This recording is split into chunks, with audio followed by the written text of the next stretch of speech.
Alam mo, saludo ako doon sa isang lalaki na nangabit siya, pero proud siya at handa siya. At pinanindigan talaga niya ang kabit niya. Yun ang tama, no? Yung nangabit ka na, talagang kailangan lang yun ang gagawin mo. Dapat matapang ka.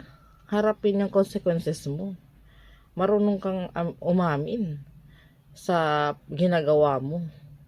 Hindi yung itodo deny ka pa. Yun ang tunay na lalaki. Yung alam niya ang pinasok niya. Kasi handang-handa talaga siya. Alam mo, kasi may, let's say, nakasala yung lalaki, tapos yung asawa niya ay naghahabol sa kanya, bla bla, etc.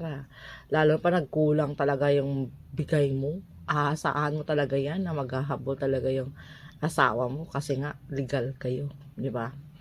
So, pagpatuloy mo lang yan. At saka, handa din siyang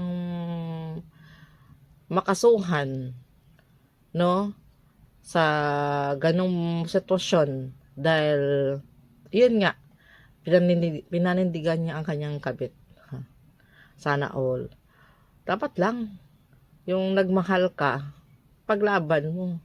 Kaso nga lang, syempre, nagmahal ka, hindi naman sa maling tao, nagmahal ka dahil sa maling sitwasyon lang o status mo, no? Kasi alam mong kasal ka, pero ika nga, mas nakakasaludo yung mga ganong isip ng isang lalaki, hindi yung ibang lalaki dyan na nangabit na nga, tapos pag nagsawa na sa kabit, mamakaawa dun sa legal. Meron na ba ibang lalaki todo deny pa, o di mas masakit din yun sa kabit kasi magkasama kayo sa sarap na sarap, tapos ang ending todo deny ka pa na alam huling-huli na. Ganun yun, guys. Kaya kayo malaki, pag nangabit kayo, o babae man, pag nangabit kayo, na alam nyo namang mali nyo, panindigan nyo na lang. No? At least kahit kahit sa isang part man lang ay meron kayong pinaglalaban. Sa isang part man lang na talagang hindi isa lang ang nasasaktan. Hindi yung ito-deny ka pa, bla bla, etc. E di doble-doble na yung nasaktan mo, di ba? O, ganun yun.